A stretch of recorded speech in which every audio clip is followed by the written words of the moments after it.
Olá pessoal, tudo bem? Aqui é a Nuska e hoje a gente vai dar continuidade às nossas aulas de imunologia. O tema de hoje é bastante importante, a gente já discutiu um pouco sobre isso nas últimas aulas, mas hoje a gente vai discutir com um pouquinho mais de profundidade para entender bem onde isso tudo se encaixa no nosso sistema imune. Vamos então começar a nossa discussão sobre antígenos e anticorpos.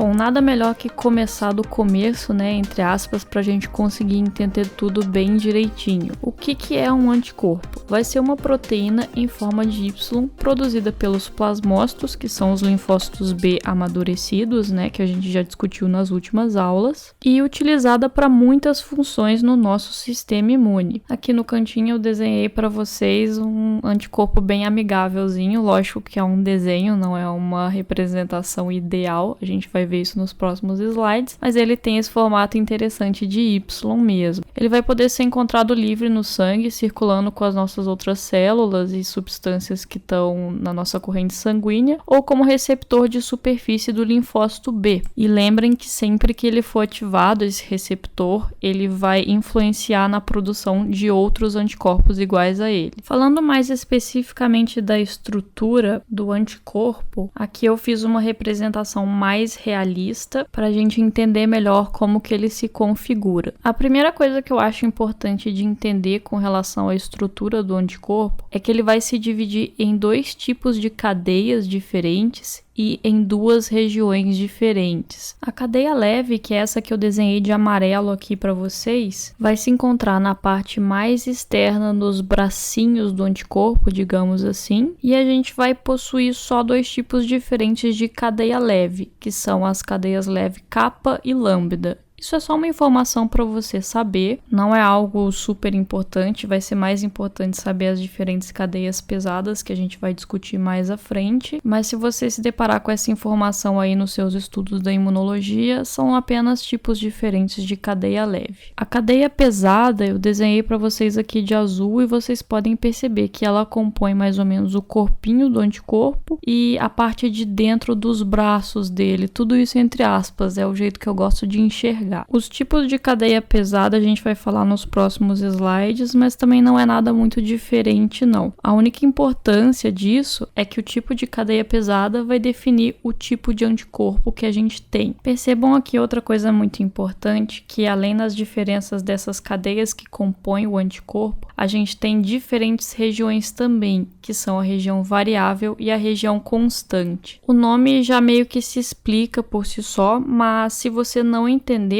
a região constante ela vai ser bastante parecida, praticamente igual em todos os anticorpos. Ela pode ter uma pouca diferença dependendo do tipo de cadeia pesada que compõe aquele anticorpo, mas vai ser bem parecida entre eles. Já na região variável, a gente tem a parte que realmente varia, que é onde a gente vai ter o encaixe de um antígeno específico. Então essa parte aqui vai ser feita para um tipo de antígeno e não para qualquer tipo de antígeno. Ela vai ser bem específica para alguma substância. Se você quiser um macete para te ajudar a lembrar, pense na região constante como um sobrenome e na região variável como um primeiro nome. Você pode se chamar João, Maria, José, qualquer nome, mas o seu sobrenome vai ser igual ao da sua mãe, do seu pai, dos seus irmãos, porque vocês pertencem a uma mesma família. Então, o primeiro nome, que seria igual à região variável, diferencia vocês entre si, mas a região constante, que é o equivalente ao seu sobrenome, mostra que você pertence a um grupo sim, que você é parte daquela família. Vai ser a mesma coisa com os nossos anticorpos. Um último detalhe para você não se esquecer é que isso tudo aqui vai estar ligado através de pontes de disulfeto, uma outra informação que você pode se deparar aí nos seus estudos da imunologia. Então, para você não estranhar esse nome, são as pontes que ligam as cadeias do anticorpo formando uma estrutura só. Só de observar a estrutura do anticorpo, a gente já consegue determinar algumas funções que ele vai ter, que eu vou discutir mais nos próximos slides com vocês. Mas aproveitando essa imagem, eu já vou discutir discutir algumas coisas que vão ser importantes no futuro. Observe que aqui na região variável, que é onde a gente vai ter uma estrutura diferente dependendo da especificidade daquele anticorpo para algum antígeno, vai ser onde a gente vai ter, obviamente, o local de ligação desse antígeno, já que é aqui que é como se fosse a poltroninha feita específica para ele. E observe também que na região variável a gente vai ter tanto cadeia leve quanto cadeia pesada, ou seja, ela vai ser composta pelas duas cadeias diferentes. Já na região constante, a gente vai ter só cadeia pesada,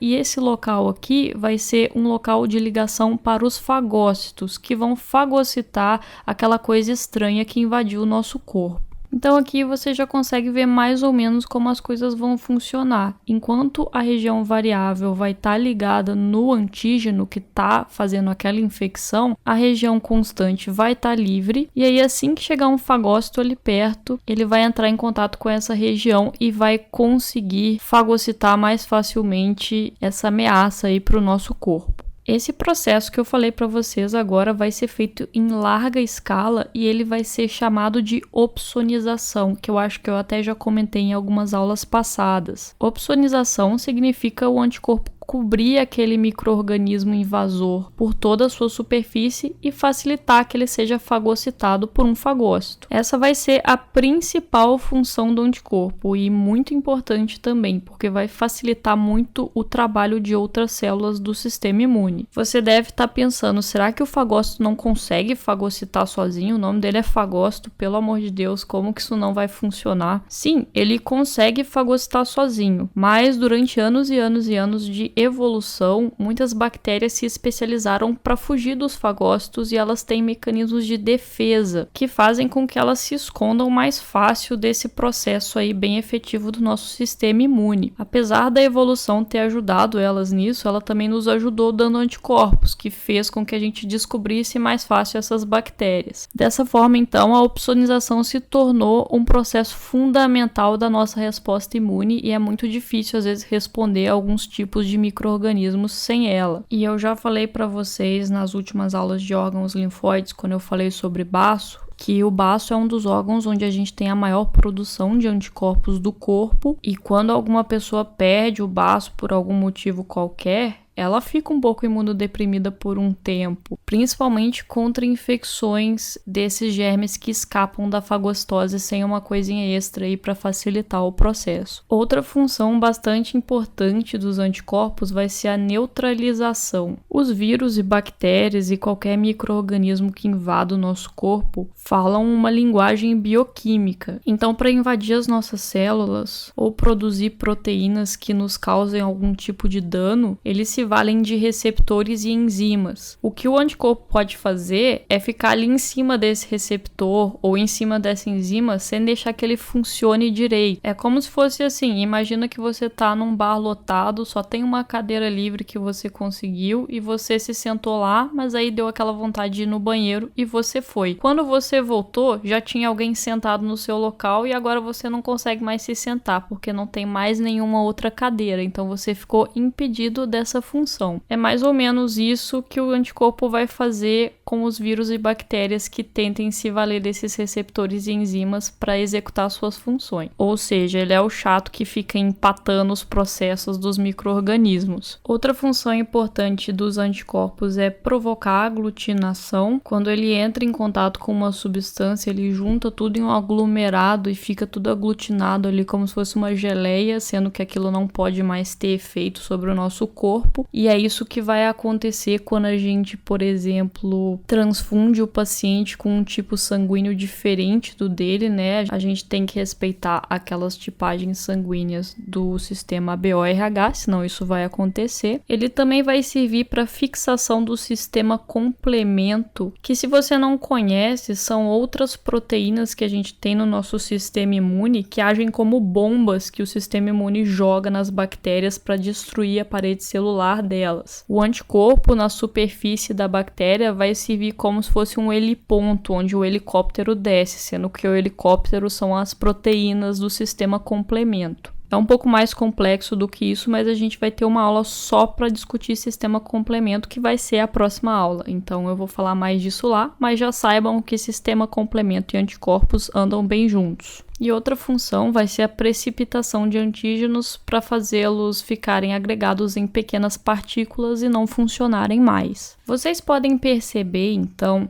que os anticorpos eles não têm ações diretas para matar um micro-organismo invasor. Na verdade, eles vão funcionar como ajuda para outros elementos do sistema imunológico terem esse tipo de ação. Eu digo isso porque às vezes o leigo tem uma ideia que o anticorpo é quem efetivamente mata a bactéria ou o micro-organismo e a gente ainda tem essa ideia na faculdade, mas não é. E também não é por isso que ele é menos importante. Ele facilita muito a vida das células do nosso sistema imune. É como se fosse um revólver que você tem mira laser. Com a mira laser, você consegue atirar muito mais efetivamente no seu alvo. A mira em si não vai fazer nada, não é ela que puxa o gatilho, não é ela que faz o estrago. Quem puxa o gatilho é você e a bala é que faz o estrago no seu alvo. E você consegue atirar sim, algumas pessoas até conseguem atirar bem sem a mira. Mas, no entanto, a mira laser vai ajudar um monte você a ser mais preciso. Então esse vai ser mais ou menos o papel do anticorpo. Vamos falar agora sobre os tipos diferentes de anticorpo e é aquilo que eu já falei para vocês nesse vídeo. Vai depender do tipo de cadeia pesada que a gente tem nele. Os tipos de cadeia pesada são definidos por letras gregas e aí a gente vai ter gama,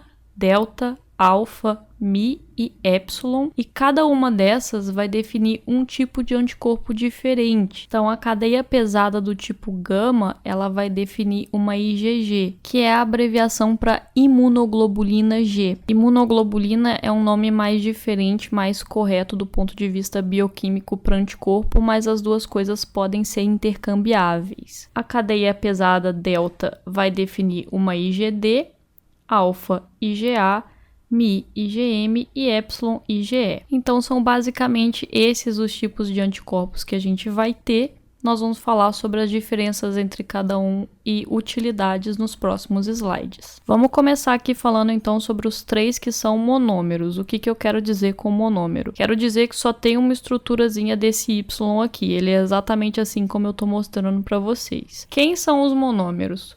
O IgG, que vai ser um dos mais importantes anticorpos que a gente vai falar aqui. Ele é produzido pelos plasmócitos e células de memória, vai ser o anticorpo mais prevalente que a gente tem e ele atravessa a placenta, ou seja, ele passa para o feto. A mãe vai passar esses IgGs que ela já tem para o feto. Eu lembro que quando eu estava na escola, eu tive uma aula bem básica disso, de biologia, e o professor sugeriu da gente gravar IgG como se fosse grávida, que tem o G de grávida, para lembrar desse detalhe, porque é bastante importante. Então, se servir como macete aí para você, vale a pena. Para mim, serviu bastante, tanto que eu nunca mais esqueci. O IgD também é um monômero, ele vai ser apenas encontrado como receptor em células B, então ele não é um anticorpo circulante, a gente não titula ele, não encontra ele no sangue. E o IgE vai estar muito envolvido em reações alérgicas e infecções parasitárias.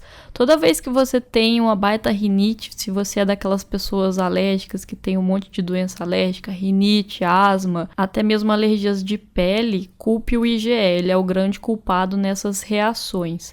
A gente vai falar bastante disso nas aulas de hipersensibilidade, que vão ser as últimas do módulo de imunologia, mas a IgE não faz só coisa chata não. Se você está tendo alguma infecção parasitária, ela também vai ser liberada e ajudar na reação imune específica para aquele tipo de agente. Vou falar para vocês agora da IgA. A IgA ela pode ser um monômero igual os outros que a gente falou, mas geralmente a gente encontra ela como dímero nas secreções serosas, como leite materno. E aqui no cantinho eu representei ela para vocês como um dímero, ou seja, 2 monômeros juntos. É importante lembrar bastante essa peculiaridade dela, que ela é a imunoglobulina, o anticorpo que está no leite materno, então ela que vai ser transferida para o bebê quando a mãe amamenta. E no sangue a gente pode achar ela como monômero também. também. Por último, a gente vai falar da IgM. A IgM vai ser encontrada como 5 monômeros juntos, formando um pentâmero. Essa estrutura aqui com 5 daqueles Ys que eu mostrei para vocês. Parece um satélite, mas é um anticorpo mesmo. A IgM é a primeira classe de anticorpo a ser produzida e eu vou falar mais da implicação disso nos próximos slides, mas lembre dessa informação que vai ser bastante importante para o resto da sua vida, não só para imunologia. Você sempre vai dosar IgM e IgG. Então, nunca se esqueça disso. E ele é grandão, avantajado, assim, justamente porque com tantas regiões variáveis, ele consegue capturar vários antígenos ao mesmo tempo. O que faz bastante sentido com o fato de ele ser o primeiro a ser liberado quando a gente tem a resposta imune adaptativa e vai torná-lo bastante efetivo. Eu vou fazer uma pequena pausa na aula para comentar um assunto bem interessante com vocês. Uma nova parceria que a gente tem aí do Teoria da Medicina. A gente sabe, pelos comentários que recebemos aqui no YouTube e também de pessoas que entram em contato com a gente no Facebook, que às vezes, por mais que você estude numa faculdade super legal, tem um professor muito preparado, você não consegue entender a matéria só com as aulas que você tem lá e lendo o livro texto. Às vezes seu professor é muito preparado, ele tem mestrado, doutorado, pós-doutorado em faculdade chique, mas ele tem um conhecimento tão complexo da matéria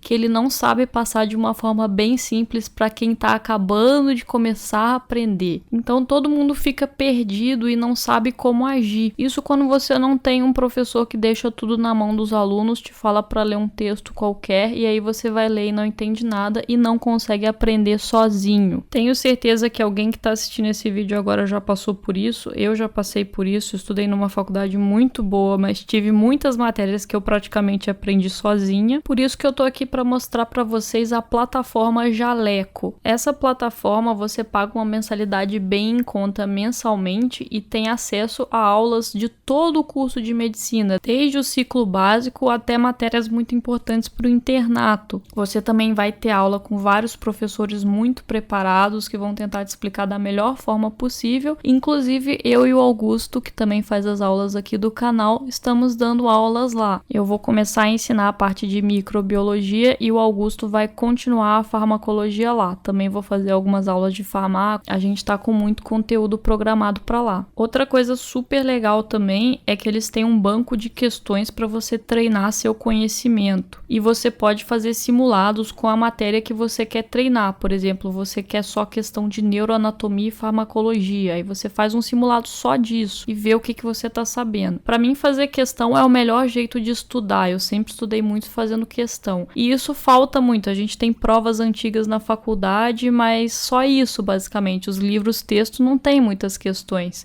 Então eu acho que é uma ideia super interessante que eles tiveram. Se você quiser saber mais sobre a plataforma, é só entrar no site med.jaleco.com.br.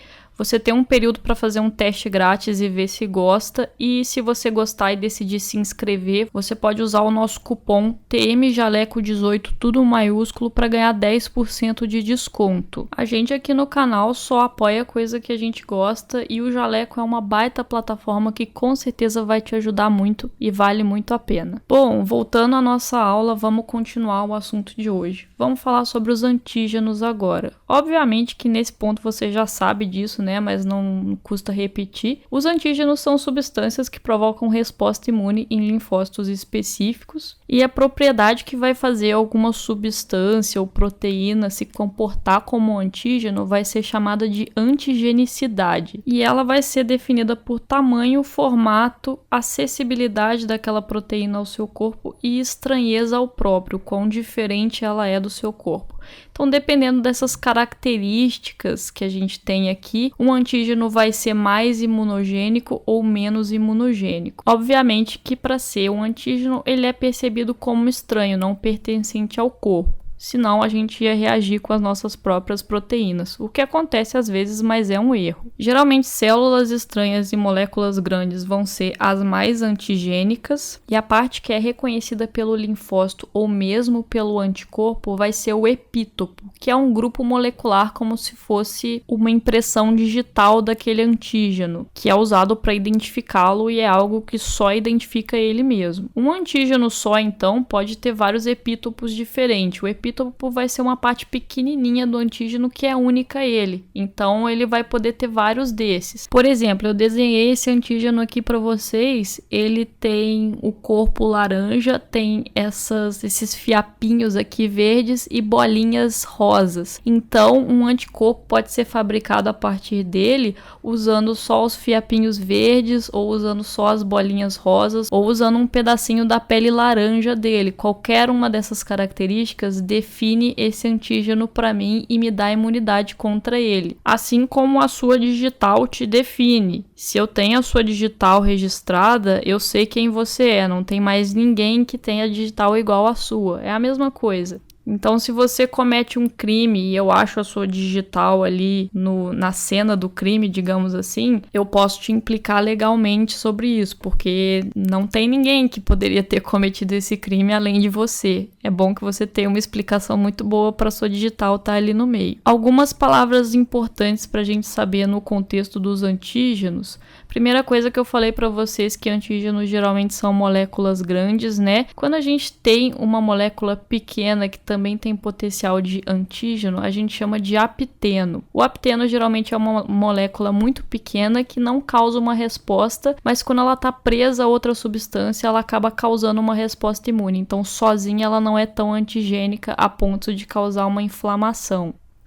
Um tipo de apteno que você certamente conhece e é bastante comum no meio médico e no mundo inteiro, digamos assim, são as bijuterias. Não que a bijuteria seja um apteno, mas bijuteria é feito de metal. O metal em si da bijuteria, quando você coloca um brinco, por exemplo, pode acabar liberando alguns átomos na sua pele que, por si só, são muito pequenos para causar uma resposta imune. Mas quando esses átomos se associam com proteínas do seu plasma, ele acaba se tornando um antígeno. Se você tem alergia à bijuteria, então não consegue usar brinco, é daí que vem a sua alergia. Eu, infelizmente, sou portadora disso e não consigo usar nenhum brinco que não seja de ouro ou alguma coisa mais específica. E como curiosidade, o ouro e a prata, eles não causam esse tipo de reação porque os átomos deles não conseguem se associar a essas proteínas plasmáticas que causam a reação junto com os aptenos. Outro termo interessante é o haloantígeno, que é um marcador de superfície celular que ocorre em alguns membros da mesma espécie, mas não em outros. Isso é uma coisa que a gente falou muito na aula de MHC. O meu MHC próprio, ele pode ser um haloantígeno, porque se eu faço um transplante de um órgão meu para você, a não ser que a gente seja extremamente compatível geneticamente falando,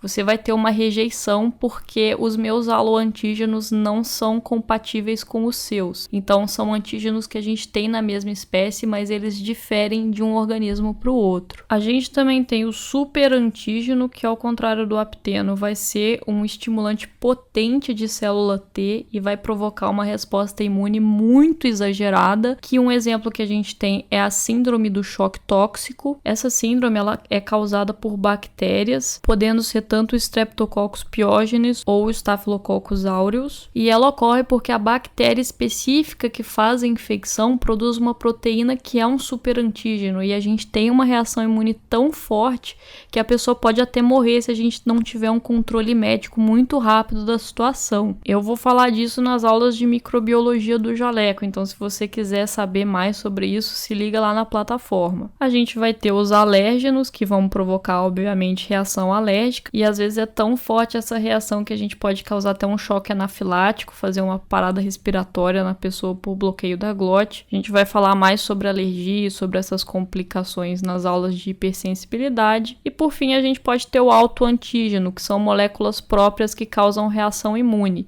Isso aqui não é para acontecer. Quando isso ocorre, a gente tem o que a gente chama de doença autoimune, que é o nosso corpo contra as nossas próprias proteínas. E isso vai ter que ser controlado de uma forma bem certinha para a gente não ter nenhum problema. Porque algumas doenças autoimunes, como o lúpus, podem até causar a morte do paciente, dependendo da agressividade da doença.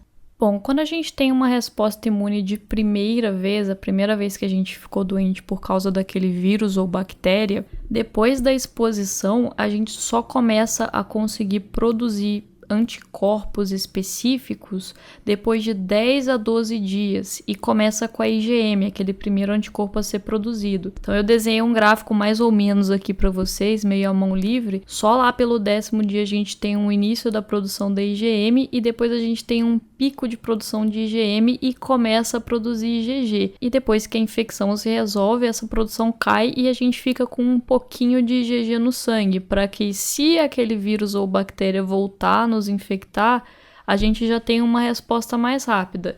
E é exatamente isso que acontece.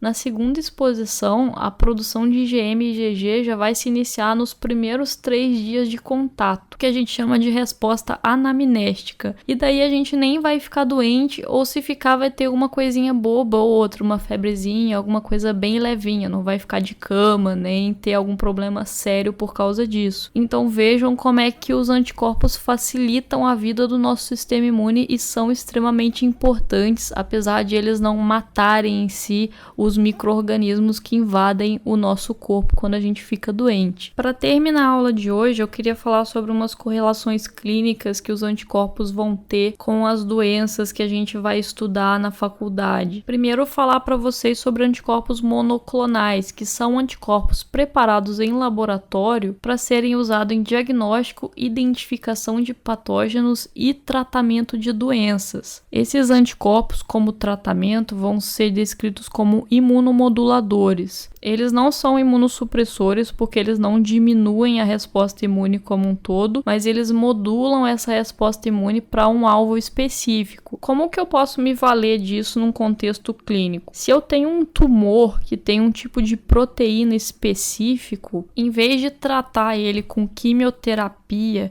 e atacar o corpo inteiro, e por isso que a pessoa que faz quimioterapia fica muito doente, eu posso fazer um anticorpo específico contra a proteína daquele tumor e fazer esse remédio atacar exatamente onde o tumor está, sem causar muitos efeitos colaterais. É isso que é feito hoje no tratamento do câncer e a gente tem resultados muito legais com relação a isso. Outro tipo de doença que a gente trata com anticorpos monoclonais são doenças autoimunes. A gente tem remédios para doenças autoimunes que são mais baratos, porque infelizmente os anticorpos são caros ainda, mas se a pessoa não consegue controlar a doença só com aquilo, a gente faz um anticorpo para acabar com aquele linfócito anormal que está provocando as reações autoimunes. Então aí é um tipo de droga bastante utilizado. Os nomes desses anticorpos sempre são maravilhosos, olha só quanto nome lindo que eu botei aqui para vocês. Eu botei os exemplos que a gente mais ouve falar, que no caso aqui eu botei o trastuzumab, que é utilizado no tratamento de um tipo específico de câncer de mama e é uma droga que tem resultados muito legais. A gente também tem o bevacizumab, que é contra um fator de crescimento de vasos sanguíneos no entorno do tumor, que é uma coisa que acontece muito. Então, usando esse medicamento, a gente meio que mata ele de fome. A gente tem o palivizumab, que é um anticorpo monoclonal muito utilizado para infecção de vírus respiratório sincicial, que é um vírus que, apesar de nas pessoas normais ele não causar nenhum problema muito sério, no recém-nascido e principalmente no prematuro, ele pode causar um quadro gravíssimo de infecção respiratória que a gente não pode tratar com antibiótico porque não é uma bactéria. Então a gente faz esse tratamento com o palivizumab. E a gente também tem o rituximab, que é muito utilizado nas doenças autoimunes que não foram controladas com outros medicamentos e também no tratamento de linfomas. Outra coisa que você vai ter que fazer para sempre, independente da área que você vai estudar, é usar anticorpos para diagnóstico de doenças infecciosas. Como eu falei para vocês, o primeiro anticorpo a ser produzido é o IgM. Então, quando a gente tem uma infecção recente, a gente pode dosar o IgM e ver se ele está positivo, se ele está alto, porque aí isso confirma o nosso diagnóstico. Agora, depois que a gente passou essa infecção, que a pessoa já se curou, ela pode ficar com um restinho de IgG no sangue, que é aquilo que eu falei para vocês. Fica um pouquinho ali para que se a pessoa se infectar de novo, ela tenha uma resposta mais rápida. Então, dosando a IgG de uma pessoa para algum tipo de micro-organismo específico, eu consigo ver se ela já foi infectada por aquele patógeno alguma vez na vida dela, porque se a IgG vem negativa, ativa, então realmente ela nunca teve aquela infecção. Dosar IgM e IgG de múltiplas doenças infecciosas vai ser uma coisa que você vai ter que fazer pro resto da sua vida sempre que você quiser diagnosticar alguma infecção. Então isso você tem que guardar no seu coração, não dá para esquecer de jeito nenhum. Bom, pessoal, era isso que eu tinha para falar para vocês. Nas próximas semanas a gente volta aí com as aulas de imuno falando sobre sistema complemento, que provavelmente é o assunto mais difícil que a gente tem dessa matéria. Espero que a aula tenha sido legal para vocês, que vocês tenham entendido tudo. Não esquece de se inscrever no canal, deixar o seu curtir aí embaixo se você gostou da aula e algum comentário pra gente ver o que você achou. E se você tiver interesse, dá uma visitada lá na plataforma do Jaleco para ver o que a gente tá fazendo por lá. É isso, bons estudos para todo mundo.